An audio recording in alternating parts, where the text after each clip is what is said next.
Though I pretended hard to be, guess you could say she saw through me and hugged my neck.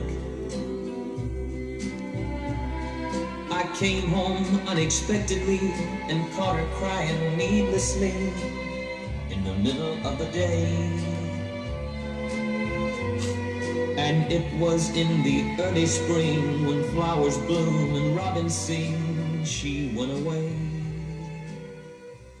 If you're lucky enough to own a stereo setup, including a stereo tape recorder, you will obviously watch out for stereo broadcasts on the radio so that you can record them. Once you have listened to three-dimensional music, you don't want to listen to music any other way. A hi-fi setup soon spoils the ear, and suddenly you find your interest in mono programs dwindles to one only for present pop hits or good old classics. And much of the music in the stereo broadcasts put out by the radio stations is worthwhile taping.